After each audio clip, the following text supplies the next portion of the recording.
Well, in this clip, Welcome Monday, we have a PS from Pierre and Scheer, Poilievre Scheer. And Trudeau isn't in the House today. He's in Ottawa, apparently, but too busy to show. Check out these two clips. Enjoy. Housing, even when it doesn't cost them money, they won't lift a finger. We stood by as we watched the Competition Bureau fight tooth and nail against the Rogers-Shaw merger. The government turned around and approved it. Now they have a chance to support our initiative to strengthen the Competition Act. Will they do it? The Honourable Minister.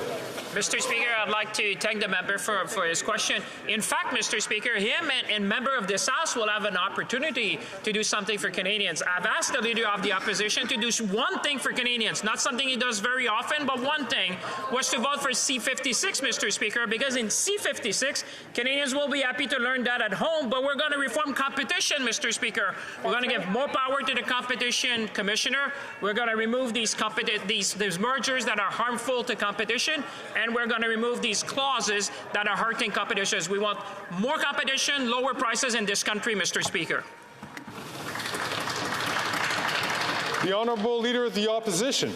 The NDP voted 16 times in favour of the carbon tax. Its leader has supported quadrupling the tax on the home heating of every single Canadian. But after working-class union households have been abandoning his party for the Conservatives in droves, he has now flip-flopped. But that has involved the courage of admitting he was wrong.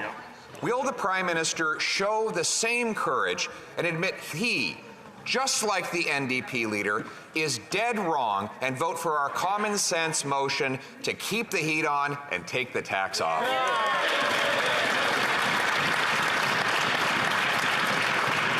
The Honourable Minister. Mr. Speaker, I find it helpful when you deal with people who are closest to the problem. And in Atlantic, Canada, we have an Ecology Action Centre based in Halifax who wrote a statement that I think was prescient to the debate that's going on here. It says, energy poverty and climate change represent a direct threat to working-class people in Nova Scotia. As a society, we must work together to ensure households with low incomes can transition away from expensive fossil fuels to technologies like heat pumps that are cheaper, better for our health, and afford us the comforts associated with heating and cooling. Policy makers are finally rising to meet the challenge, Mr. Speaker.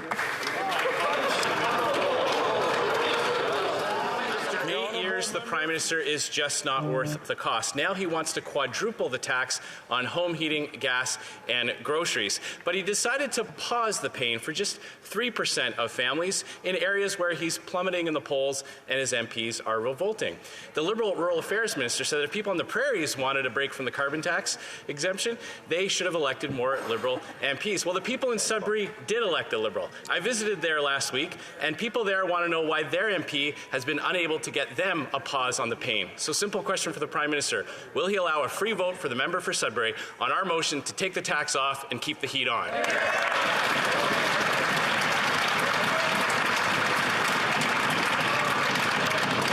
The Honourable Minister. Thank you, Mr. Speaker. I think it's important for Canadians that people are serious in terms of bringing forward policy prescriptions, not simply taglines. We have put into place measures that will address a critical affordability issue. Home heating oil is 2 to 4 times as expensive as natural gas. It went up 75% during 2022. There is an opportunity to be able to reduce the energy cost for people on an ongoing basis, all the while addressing the issue of climate change, something that the Leader of the Opposition clearly does not believe in. It is something that is important for Canada. It's important for the 270,000 Ontario homes that currently heat with heating oil. Excellent. The Honourable Member from Regina Capel. Are in complete carbon tax chaos over there, Mr. Speaker. Their pause on the pain doesn't apply to 97% of Canadians, and it punishes those who use cleaner Canadian natural gas and propane to heat their homes. What did the Liberal Rural Affairs Minister have to say? She said, well, if people in other areas want the pause too, they should elect Liberals. Well, the people in North Bay did elect a Liberal MP. So again, to the Prime Minister, Mr. Speaker, will he allow a free vote so that the members from North Bay can vote on our motion to take the tax off and keep the heat on?